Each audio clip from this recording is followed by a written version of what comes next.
happy to join with you today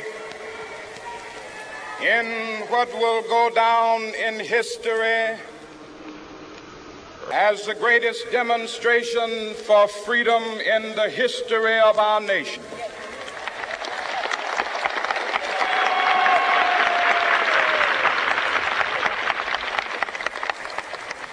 Five score years ago, a great American in whose symbolic shadow we stand today signed the Emancipation Proclamation. This momentous decree came as a great beacon light of hope to millions of Negro slaves who had been seared in the flames of withering injustice. It came as a joyous daybreak to end the long night of their captivity. But 100 years later, the Negro still is not free. 100 years later, the life of the Negro is still sadly crippled by the manacles of segregation and the chains of discrimination. 100 years later, the Negro lives on a lonely island of poverty in the midst of a vast ocean of material prosperity. This nation will rise up and live out the true meaning of its creed. We hold these truths to be self-evident, that all men are created equal.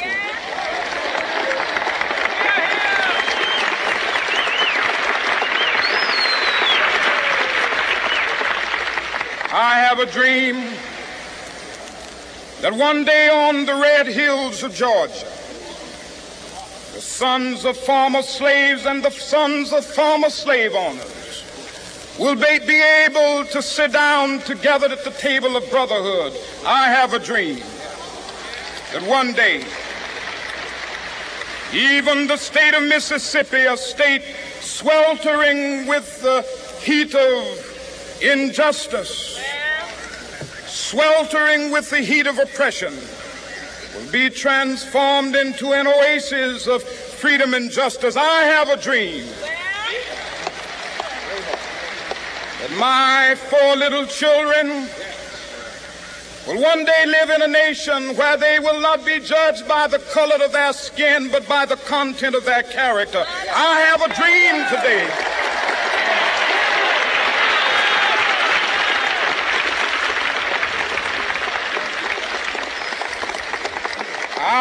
a dream that one day down in Alabama, with its vicious racists, with its governor having his lips dripping with the words of interposition and nullification, one day right there in Alabama, little black boys and black girls will be able to join hands with little white boys and white girls as sisters and brothers. I have a dream today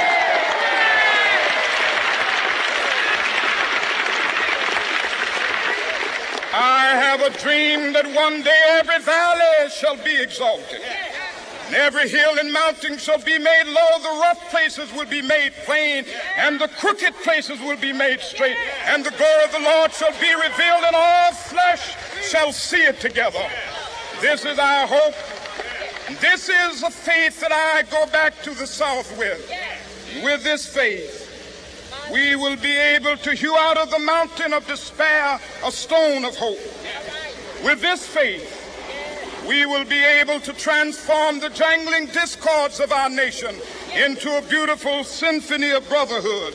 With this faith, we will be able to work together, to pray together, to struggle together, to go to jail together, to stand up for freedom together, knowing that we will be free one day.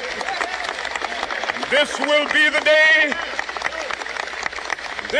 the day when all of God's children will be able to sing with new meaning, "My country, tears of thee." Sweet land of liberty, of thee I sing. Land where my fathers died, land of the pilgrim's pride. From every mountainside, let freedom ring. And if America is to be a great nation, this must become true. And so let freedom ring. From the prodigious hilltops of New Hampshire, let freedom ring. From the mighty mountains of New York, let freedom ring. From the heightening Alleghenies of Pennsylvania, let freedom ring. From the snow-capped Rockies of Colorado, let freedom ring. From the curvaceous slopes of California. Not only that, let freedom ring from Stone Mountain of Georgia. Let freedom ring from Lookout Mountain of Tennessee. Let freedom ring from every hill and molehill of Mississippi, from every mountainside.